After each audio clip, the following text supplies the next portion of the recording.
محترم سامعین، السلام علیکم۔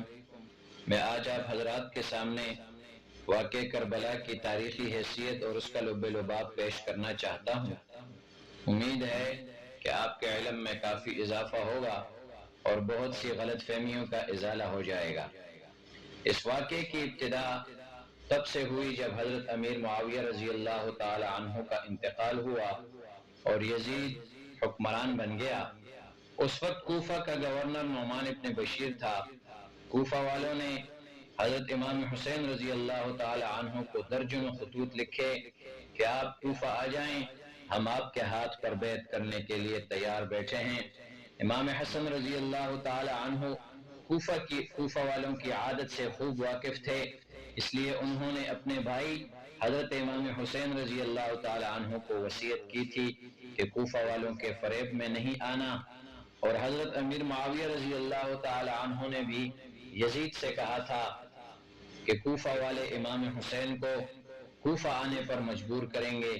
چنانچہ ان باتوں کو مد نظر رکھتے ہوئے امام حسین رضی اللہ تعالی عنہ نے اپنے چچا زاد بھائی مسلم بن عقیل کو بلایا اور فرمایا کہ تم میرے نائب بن کر کوفہ جاؤ، پوشیدہ رہو اور لوگوں سے پوشیدہ طور پر میرے نام کی بیعت لو، اور حالات اور لوگوں کی تعداد سے مجھے مسلسل آگاہ رکھو، اور لوگوں سے کہو کہ میرے پہنچنے سے پہلے ہرگز کسی سے لڑائی نہ لڑیں۔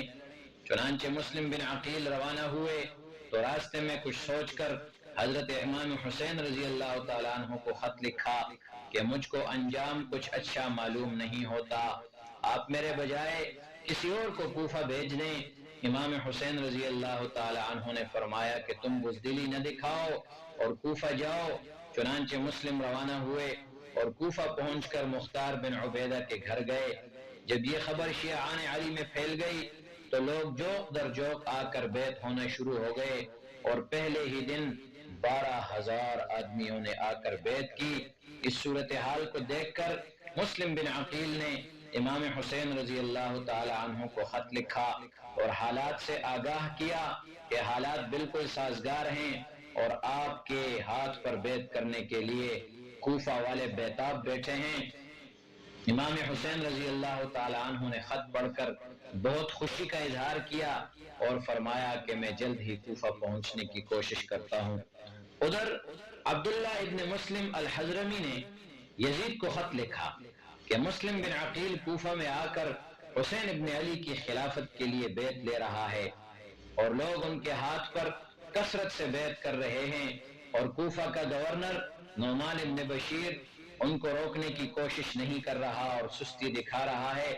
حسین ابن علی کے آنے کی بھی خبر ہے، اگر وہ آ گئے تو کوفہ سمیت بصرہ اور عراق آپ کے ہاتھ سے نکل جائے گا۔ حالات کو بھانپتے ہوئے یزید نے سرجون نامی شخص کو بلایا جو امیر معاویہ رضی اللہ تعالی عنہ کا آزاد کردہ غلام تھا۔ امیر معاویہ رضی اللہ تعالی عنہ بہت سے پیچیدہ امور میں اس شخص سے مشورہ لیا کرتے تھے، چنانچہ یزید نے بھی اس سے مشورہ طلب کیا تو اس نے کہا کہ میں تمہیں وہ مشورہ دوں گا جو تمہیں پسند نہیں ہے۔ عبید اللہ ابن زیاد جس کو تم پسند نہیں کرتے، جو کہ بصرہ کا گورنر ہے، تم اسے کوفہ کا گورنر نامزد کر دو۔ اس کے علاوہ کوئی بھی ایسا شخص نہیں ہے جو کوفہ کی حفاظت کر سکے۔ یزید نے ابن زیاد کو ناپسند کرتے ہوئے اقتدار کی لالچ میں اسے کوفہ کا گورنر نامزد کر دیا۔ عبید اللہ ابن زیاد جب کوفہ کا گورنر بنا تو رات کے اندھیرے میں بصرے سے کوفہ پہنچا۔ چپکے سے حالات کا جائزہ لینے کے بعد اسے معلوم ہوا کہ مسلم بن عقیل یہاں آ چکا ہے اور حسین ابن علی رضی اللہ تعالی عنہ کے لیے لوگوں سے بیعت لے رہا ہے۔ چنانچہ اس کا تعاقب شروع کیا اور معقل نامی ایک شخص کو جو کہ ایک غلام تھا، اس کو 3,000 درہم دے کر مسلم بن عقیل کو دھوکے سے ابن زیاد کے پاس لانے کے لیے کوششیں شروع کر دی۔ مسلم بن عقیل ہانی بن عروہ کے گھر میں پناہ لیے ہوئے تھے۔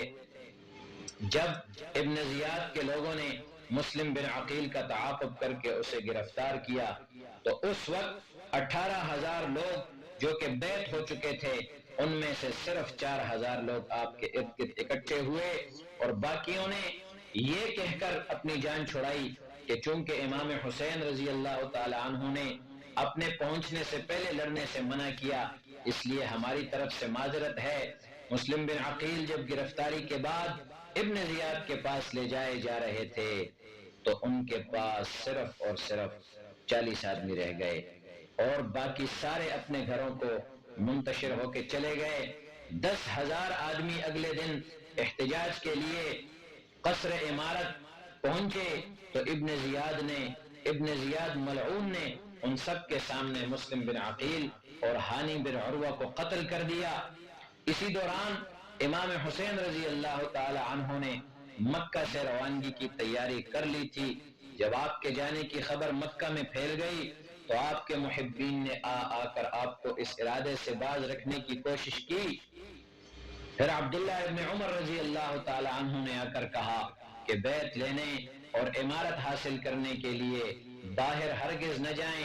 حضرت صلی اللہ علیہ وسلم کو اللہ تعالی نے دنیا اور آخرت میں ایک اختیار کرنے کی آزادی دی تھی، آپ صلی اللہ علیہ وسلم نے آخرت کو اختیار کیا۔ تم بھی خاندان نبوت سے ہو، دنیا کی طلب نہ کرو، اپنے دامن کو دنیا کے آلائش سے آلودہ نہ کرو۔ پھر عبداللہ ابن عباس رضی اللہ تعالی عنہ نے بھی سمجھایا کہ مکہ نہ چھوڑو اور خانہ خدا سے دوری اختیار نہ کرو، یہ حج کا موسم ہے اور حج کے موسم میں دور دراز سے لوگ مکہ آتے ہیں، خانوادہ نبوت سے ملاقات کرتے ہیں، اپنے ایمانی جذبے کو تازہ کرتے ہیں۔ آپ کے ساتھ لوگ ملاقات کریں گے، خاندان نبوت کے لوگوں سے ملیں گے، لوگوں کو ایمانی تسلی ہوگی۔ اگر آپ نے جانے کا ارادہ کر ہی لیا ہے تو کم از کم حج کے موسم میں نہ جائیے۔ لیکن امام حسین رضی اللہ تعالی عنہ نے فرمایا کہ مسلم بن عقیل مجھے حالات سے آگاہ کر چکا ہے، لہٰذا میرا جانا تو اب طے ہو چکا ہے۔ عبداللہ ابن عمر رضی اللہ تعالی عنہ نے فرمایا کہ کوفہ والوں نے تمہارے والد محترم کے ساتھ کیا سلوک کیا تمہاری آنکھوں کے سامنے ہے، تمہارے بھائی کو بھی لوٹا اور زہر دے کر اس کو بھی مار دیا، لہٰذا اب کوفہ والوں پر اعتبار بالکل بھی نہیں کرو۔ پھر مکہ کے گورنر عبداللہ ابن زبیر رضی اللہ تعالی عنہ نے آ کر سمجھایا کہ کوفہ نہ جائیں، کیونکہ کچھ لوگوں نے مشہور کر رکھا ہے کہ مجھے آپ کے جانے سے خوشی ہوگی۔ میں ان لوگوں کو بدگمان اور جھوٹا ثابت کرنا چاہتا ہوں اور نہایت خلوص سے عرض کرتا ہوں کہ آپ مکہ کی حکومت قبول کر لیں، میں آپ کے ہاتھ پر بیعت کرنے کو بھی تیار ہوں اور آپ کے لشکر کے صف اول میں کفار اور دشمن کے خلاف لڑنے کو بھی تیار ہوں۔ امام حسن رضی اللہ تعالی عنہ نے فرمایا کہ میں روانگی کا عزم مصمم کر چکا ہوں۔ آخر ذی الحجہ کی 3 تاریخ سن 60 ہجری کو آپ رضی اللہ تعالی عنہ اپنے خاندان سمیت روانہ ہوئے۔ اسی دن ابن زیاد ملعون نے مسلم بن عقیل اور ہانی بن عروہ کو بھی قتل کیا۔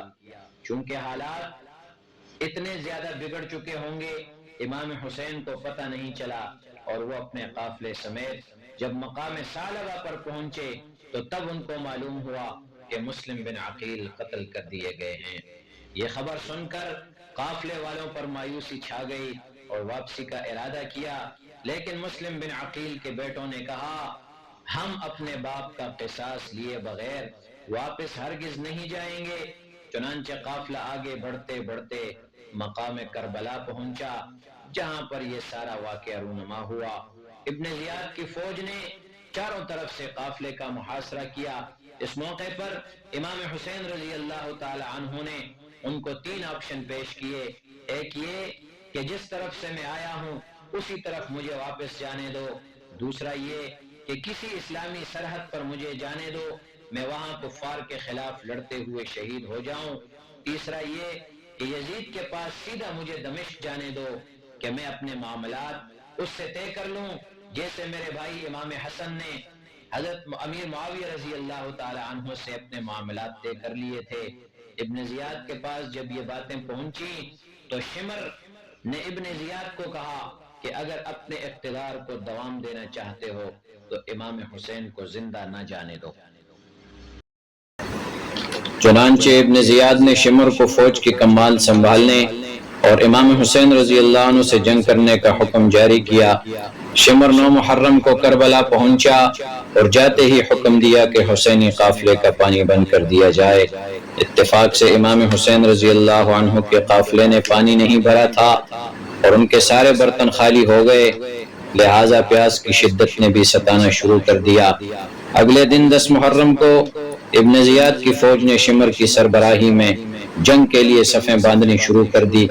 اس موقع پر امام حسین رضی اللہ عنہ نے کوفیوں کو مخاطب کر کے مختصر تقریر کی اور فرمایا کہ اے کوفیوں، میں خوب جانتا ہوں کہ یہ تقریر کوئی نتیجہ میرے لیے اس وقت پیدا نہیں کرے گی اور تم کو جو کرنا ہے تم اس سے باز نہیں آؤ گے۔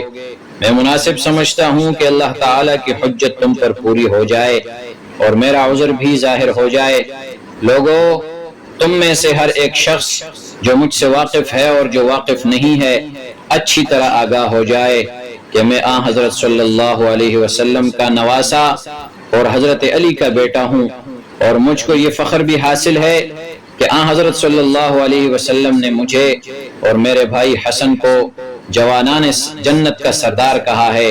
اگر تم کو میری بات کا یقین نہیں ہے تو اب بھی آپ صلی اللہ علیہ وسلم کے صحابہ موجود ہیں، ان سے تصدیق کر لو۔ میں نے کبھی وعدہ خلافی نہیں کی، میں نے کبھی نماز قضا نہیں کی، اور میں نے کسی مومن کا قتل بھی نہیں کیا، نہ کسی کو عذار پہنچایا کہ جس کی وجہ سے تم میرے قتل کرنے کے در پہ ہو گئے ہو۔ اگر عیسیٰ علیہ السلام کا گدھا بھی باقی ہوتا تو تمام عیسائی قیامت تک اس گدھے کی پرورش اور نگہداشت میں مصروف رہتے۔ تم کیسے مسلمان اور کیسے امتی ہو کہ اپنے رسول صلی اللہ علیہ وسلم کے نواسے کو قتل کرنا چاہتے ہو؟ نہ تم کو خدا کا خوف ہے، نہ رسول صلی اللہ علیہ وسلم کا شرم ہے۔ تم نے کس طرح میرے خون کو حلال سمجھ لیا ہے؟ میں مدینہ میں آن حضرت صلی اللہ علیہ وسلم کے قدموں میں پڑا تھا، تم نے وہاں بھی مجھے رہنے نہ دیا۔ پھر میں مکہ معظمہ خانہ خدا میں مصروف عبادت تھا، تم کوفیوں نے مجھے وہاں بھی چین لینے نہیں دیا۔ جب تمہارے بلانے پر میں یہاں آیا تو اب تم مجھ سے برگشتہ ہو گئے۔ اب بھی اگر تم میری مدد کرو تو میں صرف اتنا چاہتا ہوں کہ مجھے قتل نہ کرو اور آزاد چھوڑ دو، تاکہ میں مکہ یا مدینہ میں جا کر مصروف عبادت ہو جاؤں، اور اللہ تعالیٰ اس جہان میں خود فیصلہ کر دے گا کہ کون حق پر تھا اور کون ظالم تھا۔ اس تقریر کو سن کر سب خاموش رہے، کسی نے کوئی جواب نہیں دیا۔ تھوڑی دیر انتظار کے بعد امام حسین رضی اللہ عنہ نے فرمایا، خدا کا شکر ہے کہ میں نے تم پر حجت پوری کر دی اور تم کوئی عذر پیش نہیں کر سکتے۔ پھر آپ رضی اللہ عنہ نے ایک ایک کا نام لے کر آواز دی کہ اے سبت بن ربیعہ، اے حجاج بن الحسن، اے قیس بن الاشعث، اے حر بن یزید تمیمی، اے فلاں اے فلاں، کیا تم نے مجھے خطوط نہیں لکھے تھے اور مجھ کو یہاں نہیں بلایا تھا؟ اب جب کہ میں آ چکا ہوں تو تم میرے قتل پر آمادہ ہو گئے ہو۔ اس وقت سب نے کہا کہ ہم نے آپ کو خط نہیں لکھا اور نہ آپ کو بلایا، اور اگر ایسا ہے بھی تو اب ہم علی الاعلان آپ سے بیزاری کا اظہار کرتے ہیں۔ یہ سن کر امام حسین رضی اللہ عنہ اونٹ سے اترے اور گھوڑے پر سوار ہو کر جنگ کے لیے مستعد ہو گئے، اور جنگ کا میدان گرم ہو گیا۔ امام حسین رضی اللہ عنہ کی طرف سے ایک ایک آدمی نے کوفیوں کے صفوں پر حملہ کرنا شروع کر دیا اور کوفیوں کو بہت نقصان پہنچایا۔ غرض ایک ایک کر کے حسینی قافلے کے ساتھی شہید ہو گئے، ہوتے رہے، اور امام حسین رضی اللہ عنہ تنہا رہ گئے۔ تنہا رہ جانے کے بعد آپ نے جس بہادری اور جواں مردی سے دشمنوں پر حملے کیے ان کی شان دیکھنے والی تھی۔ لڑتے لڑتے امام حسین رضی اللہ عنہ کے جسم پر 33 زخم نیزے کے، 43 زخم تلوار کے تھے، اور تیروں کے زخم ان کے علاوہ تھے۔ شروع میں آپ نے گھوڑے پر سوار ہو کر لڑے، جب گھوڑا مارا گیا تو پھر آپ پیدل لڑنے لگے۔